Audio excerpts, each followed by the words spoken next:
that mean is going to happen on my graph? Well, if I scroll down a little bit, what happens at pi over 2 on my graph, because there is no graph, is I have a vertical asymptote. And what you'll notice is the same thing happens at the negative version of the same angle, at negative pi over 2, is that we'll get another vertical asymptote. So what we have is we have our points that we found. The first one we found was 0, 0.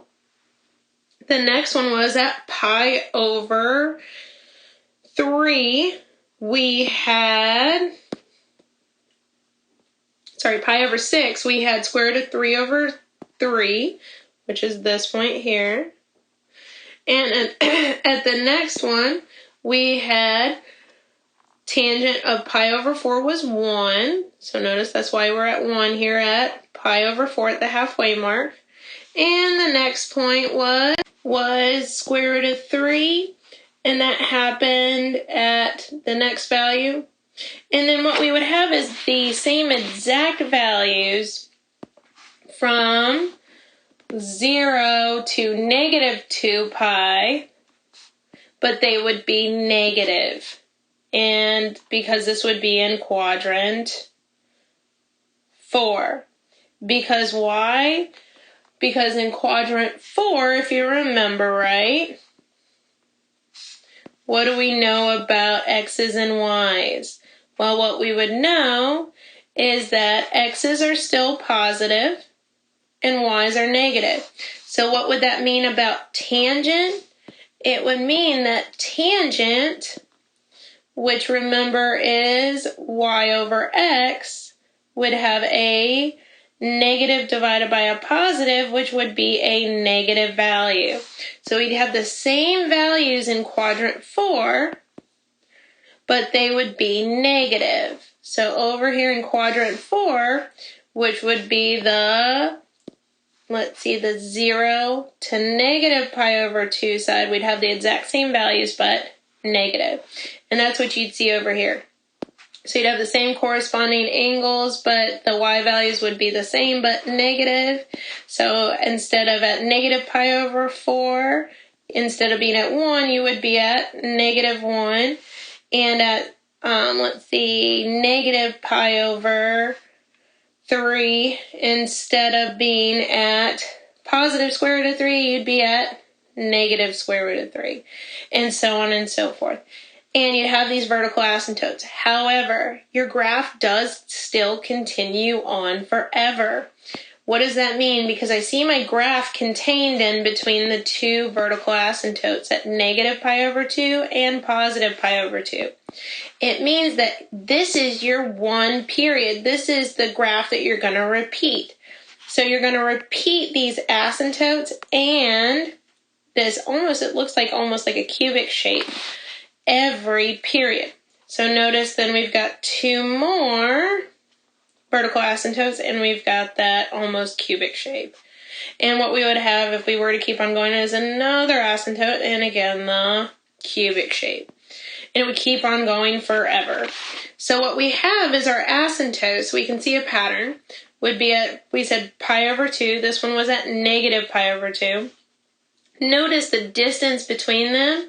Well, if we have a pi over 2 on one side and a pi over 2 on the other side, if we were to add that up, that means the distance between the full both sides would be a pi.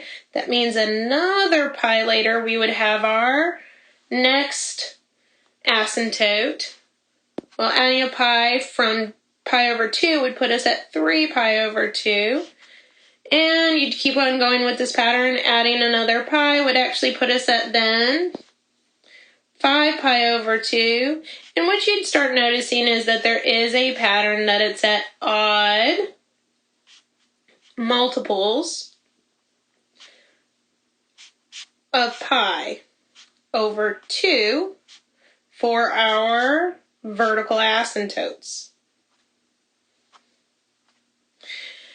And what does this also tell us? It tells us that we're repeating this pattern every pi units. So that also tells us that our period for the tangent graph is going to be pi. So let's go ahead and fill in everything that we've kind of figured out here. So let's summarize what we found out. We've found out that the period for our tangent graphs is pi.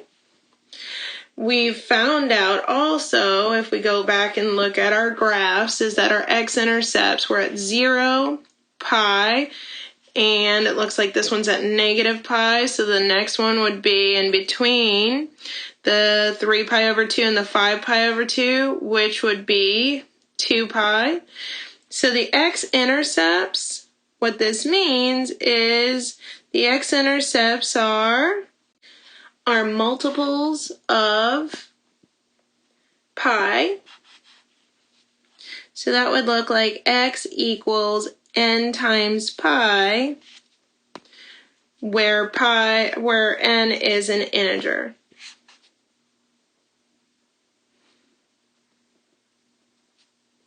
Which means it could be positive or negative. So that would be things like pi, 2 pi, 3 pi, 4 pi, 5 pi, and so on and so forth, and also in the negative direction. Negative pi, negative 2 pi, but it also does include, because it ends in integer, 0 pi, which is the one at the origin as well, so it does include everything. Also, now let's look at the vertical asymptotes. The vertical asymptotes, we said, were going to be at, when we looked at the pattern, odd multiples of pi over 2 for the vertical asymptotes.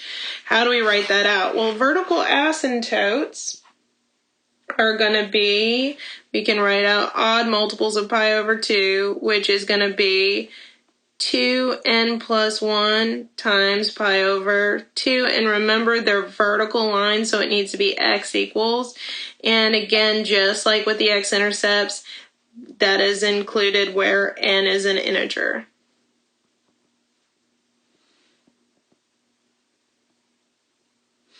And remember that this 2n plus 1 just makes sure that we are getting odd numbers. Basically, 2n makes sure that you have an even, and then the plus 1, adding 1 to an even gives you an odd number, and it makes sure that you're just getting all possibilities. Another thing about tangent is that it is an odd function. Tangent is an odd function. Probably won't get asked about that, but it can't hurt to know that. The domain is a little iffy because of all of these vertical asymptotes, so we do need to be careful. The domain is that we can plug in anything except for where we're getting the vertical asymptotes. So writing that out in interval notation isn't really possible, so what we'll say is that you can plug in any x's that you want, such that the x's are not where you have the asymptotes. So x can't be the 2n plus 1 times pi over 2. And that is, again, where n is an integer. And what this is saying is x can't be any of the odd multiples of pi. Why can't it be any of the odd multiples of pi? Well, that's where you're going to have your vertical asymptotes. So you're saying basically x can be anything, but it can't be equal to anywhere where you'd have a vertical asymptote. The range, however, if you look at your function, read along the y values because that's what range does. If you notice, going from bottom to top is your graph does go up and down forever. So the range actually is negative infinity to positive infinity. The problem was only with the domain because you have all these asymptotes.